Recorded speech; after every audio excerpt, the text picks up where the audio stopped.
What is a security agreement and when is it used?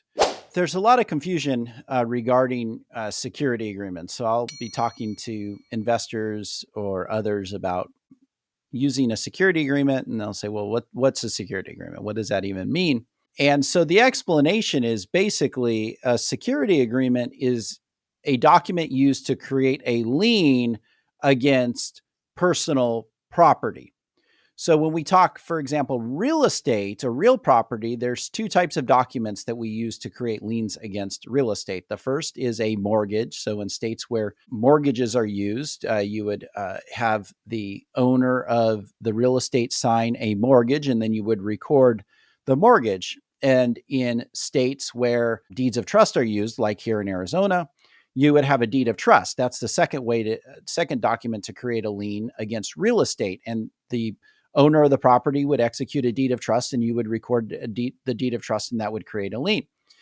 A security agreement is a document similar to a mortgage and deed of trust, but instead of creating a lien against real estate, it creates a lien against personal property, both tangible and intangible personal property. So if I am a lender and I provide a car loan, and I want to make sure that I have a lien against that car loan. So in order for me to place a lien against that car loan or have a lien against that car loan, the owner of the car has to execute a security agreement in favor of me, the lender. And then I would take the certificate of title and hold it, or I would have myself as the lender endorsed on the certificate of title for the vehicle. And that's how I perfect my lien against the vehicle. But the security agreement is what allows me to have my name as a lender on title, or allows me to hold the title documents for the vehicle until such time as the loan is paid off. So the security agreement creates that right and that right to the lien. You also can secure a lien created by a security agreement through the filing of what's called a UCC-1 financing statement. So it's a one-page document, doesn't even have to be signed by the borrower or the owner of the property.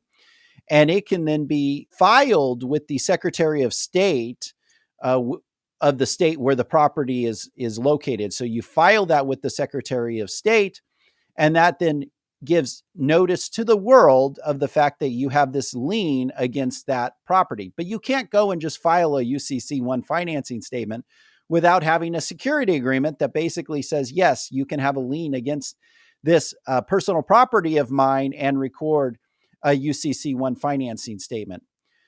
So where we see security agreements used the most is to basically create a lien against business assets. So if I own a business and I am going to sell the assets of my business to a third party, a buyer, and the buyer says, hey, can you carry back some of the financing? Can you be the lender? Say, sure, I'll be the lender. So you're going to give me a note, and instead of a deed of trust or mortgage like you would in real estate, you're going to give me a note and a security agreement. And the note will say, what the principal balance is, what the interest rate is, what the monthly payment is, or how that amount's going to be repaid to me as the seller of the business and now the lender. And then the security agreement is going to reference the note and say, hey, this note was given to this lender or this seller of the business. And if you don't perform, the seller of the business or now lender has a lien against the assets of the business and can come back in and basically take those assets or take over the business again, or take back the business. And so they have a lien against it. And then once those documents are signed, I will go and file with the Secretary of State a UCC-1 financing statement saying, hey, look, world, anybody that's coming after me, any other creditor, anybody that wants to do business with this